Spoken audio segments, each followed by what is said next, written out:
तो श्री गौरांग देव की आंतरिक भावना से लोकनाथ को ये समझने में देर नहीं लगी कि भगवान जल्दी ही संसार को त्यागने वाले हैं और सन्यासी होने वाले हैं। और ये जो सुंदर उनका केश कलाप है, अब ये नहीं रहेगा। भगवान के जो बाल हैं बहुत सुंदर हैं, भगवान के बाल बहुत सुंदर हैं और ये नहीं रहेंगे, है ना।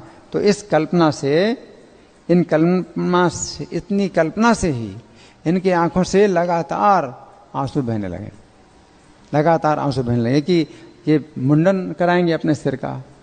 तो ये बाल जो है, भगवान के जो केस हैं वो बहुत सुंदर हैं। इस बात से मुझे एक घटना याद आती है कि एक पंडित थे, कृष्ण के भक्त थे। तो रास्ते में जा रहे थे, तो रास्ते में एक स्थान में मुसलमान लोग जो है शायरी कर रहे थे। तो हर व्यक्ति जो है अपनी शायरी जो है वो बनाता था। लेकिन उसमें अंतिम जो पंक्ति थी वो अनिवार्य थी कि मतलब ये अंतिम पंक्ति होनी चाहिए। आप जो भी कविता बनाएंगे अंतिम पंक्ति होना चाहिए, इस्लाम पे काफिर ना हो, इस्लाम पे काहिल ना हो, काफिर है वो। जो इस्लाम धर्म पर जो काहिल ना हो, यानी आसक्त ना हो, तो काफिर है वो। काफिर माने निंदनीय है। तो ये जो है मुसलमानों की शायरी थी। तो हर व्यक्ति अपनी शायरी कविता बनाएगा, अंत में ये बोलना पड़ेगा, इस्लाम पे काहिल ना हो, काफिर है वो। तो इनको बुलाया पंडित जी को, तो बोले कि आप भी आइए, आप भी जो कविता सुनाइए। तो पंडित जी सोचते हैं कि मैं क्या सुनाऊँ इस्लाम की यहाँ प्रशंसा में मैं क्या सुनाऊँ। तो भगवान कृष्ण उनको ऐसी बुद्धि थी, तो उन्होंने जो है कविता बनाई। बोले लाम से गेसु मेरे घन श्याम के। लाम जो है उर्दू का एक अक्षर होता है, टेढ़ा मेढ़ा होता है ना। तो भगवान कृष्ण के जो बाल हैं वो चिकने हैं, काले हैं और टेढ़े हैं, है ना। तो उन्होंने कहा लाम से गेसु मेरे घन श्याम के, इस लाम पे काहिल न हो, काफिर है वो।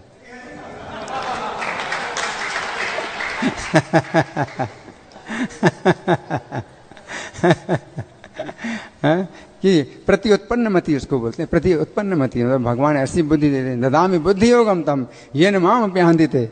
तो मुसलमानों के बीच में जब ये बात बोल दी तो मुसलमान लोग बड़े खुश हो गए। वाह, आपने जो है अपने भी धर्म की रक्षा कर ली और हमारी बात की भी रक्षा कर ली। आपने हमारी बात भी जो है कर दी पूरी, और आपने अपने भी सिद्धांत की रक्षा कर ली, है ना। तो बड़े प्रसन्न हुए। तो कहने का मतलब भगवान के बाल बहुत सुंदर हैं। और चैतन्य महाप्रभु के बाल जो है, जो नाई काट रहा था, मुंडन कर रहा था, है ना। तो पहले तो उसने कहा कि मैं ये नहीं कर सकता, अपने पुत्र का गला काट सकता हूँ, मैं अपने पुत्र का गला काट सकता हूँ, लेकिन आपके बाल नहीं काट सकता। उसने जो है बिल्कुल साफ मना कर दिया, ये काम मैं नहीं करूँगा। और फिर जब बहुत उसको जो है विवश किया गया कि क्या करे, फिर 1 घंटा तक नाचे ऐसे, क्योंकि वो प्रेम का जो है करंट लगता था ना उसको। तो इस तरह से दिन भर लग गया, चैतन्य महाप्रभु का मुंडन करने में दिन भर लग गया।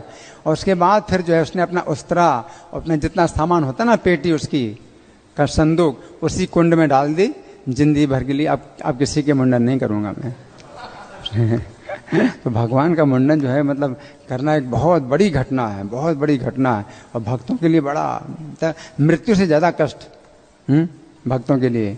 तो लोकनाथ गोस्वामी, तो इनको भी जो है मतलब अभी तो जा रहे हैं भगवान को छोड़ करके, लेकिन ये सोच करके कि इनके बाल नहीं रहेंगे, है ना, इनको तो दर्शन होगा भी नहीं, इनको आगे चल करके उनको दर्शन भी नहीं होना है, तो ये वृंदावन जा रहे हैं।